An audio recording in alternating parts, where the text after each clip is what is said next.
What's good? What is good, everybody? What's good? What's good? It's your boy, Brown Shirt.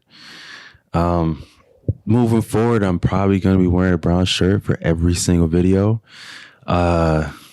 Just because my life is metaphorically centered around basketball in a very spiritual way. Ball is life, very true. Especially starting off in the YouTube space. I feel like I'm a 60 overall right now. And I'm trying to get my VC up, eventually invest more and more in my platform, speaking more about what I really love, and we'll see how this goes. But today we're going to talk about,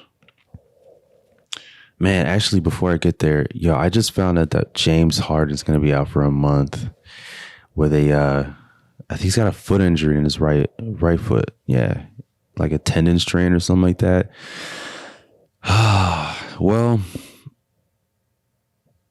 it sucks, but hey, you know what? On the bright side, I'm excited for Tyrese Maxey and see how his play is going to elevate. I feel like he's going to have much more floor space to play around with. We're going to be looking at a lot more of the classic feel of the Sixers before James Harden got there. But with a more mature Tyrese Maxey, guys on the wing like PJ Tucker to shoot, in the corner three. But we'll see what happens. And excited for the Sixers and see where they're going to make some adjustments. But today I wanted to talk about Russell Westbrook and a few other things. I want to start off with Russ. Russ right now honestly, he's my pick for the sixth man of the year. Darvin Ham advocated for him after their last win against the New Orleans Pelicans in overtime. Exciting game to watch. I rewatched the highlights of that. They just look like they're having so much fun. Russ looks like, Showtime magic, just throwing these no-look passes, just putting energy in the ball, pushing the ball up more, give just more flow to the offense. Guys are running up and down the court. He is right now third in bench scoring. I mean, if it's season ended today, it might be debatable because right now he's behind Benedict Mathurin and Christian Wood. But he is blowing them out of the water right now in assists and rebounding. Is rebounding I think just assists. Don't quote me on the rebounding. I don't think I did research on that yet, but he is really, really making an impact for the team. The last 3 games playing off the bench, he's been putting up 18. I wonder how his pregame ritual has been looking for him lately. Because when he came off the bench in the preseason, he had like some sort of hamstring tightness, didn't really play well, and he was kind of almost blaming the fact that he came off the bench, why he didn't look so good. But hey, it looks like Darvin Ham was able to tell him the value in which he would make by playing that role for the second unit. They just look like they're having fun. And honestly, this was something that I was looking forward to for the Los Angeles Lakers. I want them to just play basketball. Just win, just play, just make winning plays, start with the plays, find a way to close out games, play defense, just play hard. And as they start adding the wins, they will find their confidence. We'll see how this is going to play out up until Thanksgiving. I mean, I'm still hearing that they might consider trading him or making some sort of move by Thanksgiving. So we'll see how that goes. But I mean, Russ right now in these last couple of games, I mean, right now for the season, I mean, his plus and minus is at a +6. So every time he's on the floor, it's been a positive impact, with him playing that second unit role. He also looks really good defensively. He's very disruptive right now in the passing lanes. I love the effort he's putting up defensively. Something that Darvin Ham did promise a lot of us basketball fans in media day. He had a vision for how this team would play. So I'm loving it. Like that pass who made this pass to Matt Ryan, but when Matt Ryan caught that pass in the corner to send the OT, that was classic.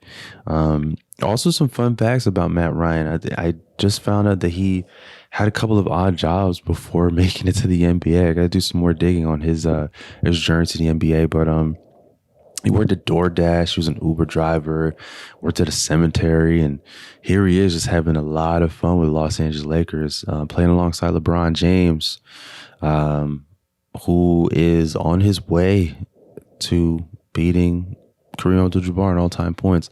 So I'm excited for them.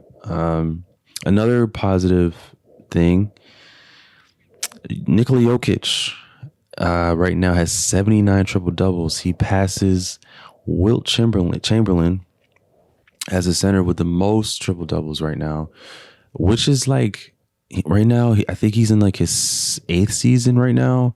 Jokic is unbelievable. Like, I just don't understand how he's able to do this at such a quick rate. But in his 8th season, with 79 triple doubles, it's incredible to watch. I just want to give a shout out to him. It's good to see Jamal Murray as well. Like, that reverse dunk he had, was also pretty crazy. It's good to see that he's got his legs back and he's starting to find his confidence just jumping and landing, especially after a very traumatic injury he had in his knee. So I'm excited to see how the Nuggets are going to be later on in the playoffs, well, in the season before we get to the playoffs. But the next person I want to talk about is Luka Doncic, another guy. This is like his 5th season right now, and he's already top 10 in triple doubles with 48.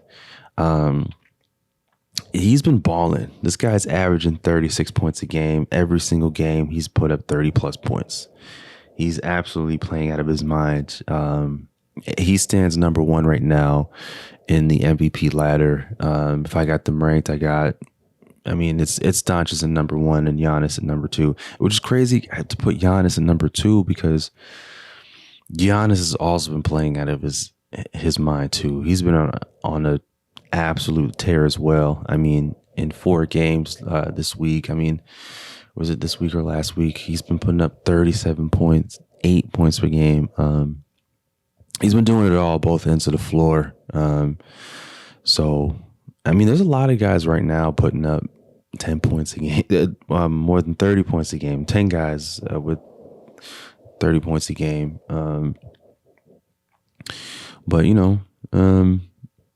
Doncic looks incredible. We'll see how they play. Also, too, another exciting thing, Darius Garland is back. He came back from an eyelid laceration. First game back, he got a pretty heavy task of playing the Boston Celtics. They went to overtime as well. And he looked good, man. He looked so good. But Darius Garland, he's so fun to watch. He had a 29-point game, 12 assists. He looked good. Playing alongside with Donovan Mitchell and Karis LeVert. I'm happy Karis LeVert put up a double-digit point game. He's one of those guys where he'll give you like a 40 or 50-point game showing you his bag and his ability to score, but the next game he'll put up like 1 point, which is super strange. But it's a great effort from the whole team. And Jared Allen looks solid too. Jared Allen and Evan Mobley, man, those two guys, their defensive rating is incredible so far. They're gonna be tough to beat, I think, the rest of the season and going into the playoffs. But I just wanted to talk about that. Games tonight that I'm looking forward to. One of the games I always look forward to is I'm looking forward to the Timberwolves and the Bucks. Giannis is coming to town, so I'm looking to see how he's going to fare with the tall trees. Because the Bucks perimeter game isn't as deep as the Phoenix Suns, another playoff contending, championship contending team. So their perimeter play right now, it's Drew Holiday. So, they don't have a lot of guys that I feel like that can really attack those tall trees around the perimeter and make them look super silly. But it's going to be a very tall, physical game. I feel like just a matchup I'm interested in seeing. I feel like every contending team should explore different matchups, you know. But yeah, and that should be it. Thank you, y'all. Peace.